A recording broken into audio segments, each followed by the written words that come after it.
get that story up, and then let's make that the last thing that we talk about. So let me find Brad Vidal, the guy with the gun. Find all right, him. yes. Okay. All right. So let's get this up.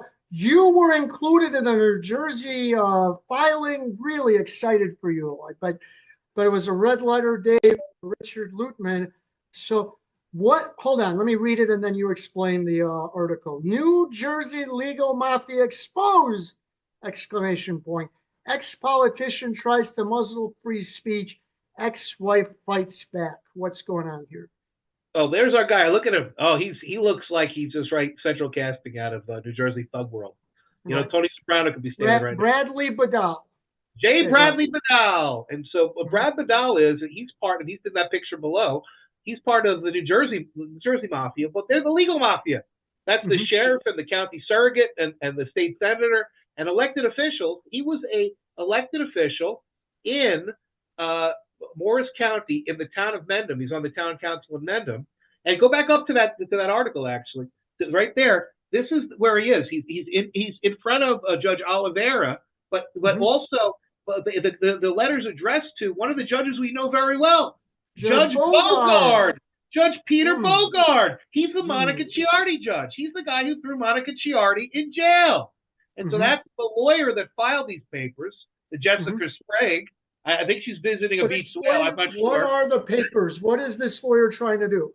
She's trying to get articles that I've written and articles on family court circuit. Just you or others? Articles I've written on family court circuit, Substack, and other places, as well as stuff that's been published by Jill Jones Soderman and the Foundation for the Child Victims of the Family Courts, removed from the internet. They're trying to order not only, also interviews conducted by Marianne Petrie, who does a podcast called Slam the Gavel. Am I right? Yeah. She wants all of They wanted to do a prior, and they still want to do a prior restraint on speech. They want to say we can't say these things. They haven't had a trial. They haven't said that these things are false, defamatory, malicious. They just said, you're a judge. Judge, tell these people to stop saying that. That's basically what you said.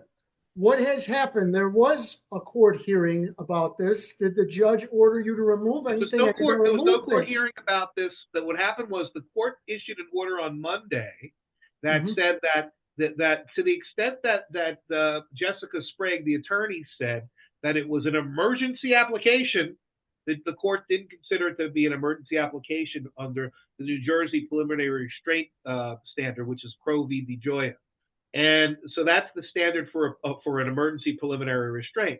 But the court said, look, we're going to be in court on March 31st on like 10 other things. There are 10 other motions we're trying to resolve on that day. So we'll argue it on that day. So, did the judge do anything wrong yet? Not yet. She hasn't done anything wrong yet because, everybody has an opportunity to be heard. And frankly, I would hope that Jessica Sprague and all these idiots over at her law firm withdraw this motion. Now, I haven't been served any papers. There's no jurisdiction over me in New Jersey. They have nothing they can do to me. Even if the judge says, Lutman, take that down, I have no obligation to listen to some judge in New Jersey about anything, okay? But especially when they're pissing on the First Amendment. But that being said, the second that they start to try to do something like this, it gets into the category that's called anti-SLAPP, right? The strategic litigation against public participation. And you cannot litigate in a way to block public participation. And a big part of that is journalism. You cannot get journalists and journalism outlets and preliminarily restrain speech or reports except for in the most egregious of circumstances. And let me challenge you on that. Emergency or something like that. Let me challenge you on that. This is a story from 2020. This is Mecklenburg County, which includes Charlotte in North Carolina. Her name is Aretha Blake, and she attempted to stop a report from a news station called WBTV by a reporter named Nick Oshner, and I know Nick, and he is a great reporter. And she attempted to stop it before it was released, saying that it amounted to election interference because it is inaccurate and defamatory. In an extraordinary move, they asked Superior Court Judge Daniel Cunert to issue a temporary restraining order blocking publication. The planned story focuses on Blake's 2 years in family court. They were able to block the story for about a week. Nick and his news station then did a story about how their story is blocked. This judge that they asked, or maybe another one, then said, "You're wrong, totally ridiculous," and the original story eventually aired. But if you think that what's happening to you is completely unique, it is not. Oh, and it's happened before. Judge Galina Mecca in Bergen County, New Jersey, issued one about in 2013 or 2014, maybe a little over 10 years ago, doing the same thing, telling an independent outlet, to pull down a story, to take the story down. Now, there's two differences now, I think. I think we're starting to get much more independent media and a lot more nationalized independent media, in the sense that you're sitting in Chicago, I'm sitting in Florida, but we're talking about stories from all around the country and all around the world. I don't think the courts have the ability to corral things the same way in the old newspaper days, or even the three or five channel. And to your point, in Nick's case, he was a reporter out of Mecklenburg County, so they could go to a Mecklenburg County court and immediately go to work. That to your point. However, I will point out that not only did her legal trickery backfire, but it backfired spectacularly, because it just created an extra story for Nick.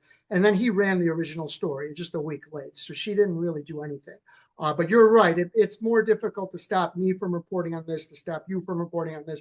They would have to go to a federal judge who's not going to be very sympathetic to these kinds of moves. Our restraints on speech are just anathema to ordered liberty. Look, the only scenario where I see that as possibly being allowed is on troop movement during war, or the release of an undercover agent. National security, really, right. It has to be high level. The release of an undercover agent. Yes. That kind of thing, but not where it's a life and death situation. It needs to be life and death. Like attorneys aren't even allowed to talk about confidentialities. The only exception is life or death. That's where we have to be. Not a judge claim. By the way, that Judge Blake claimed before the story came out that it was defamatory. How could she know that Nick Oshner was going to produce a defamatory story if she had not seen it? How could she? You haven't been to the judge's chamber. She's got a crystal ball. Most of them do. All right. That is all I have. Do you have anything else? That's it, Mike. All right. Have a good week, guys. We'll be back.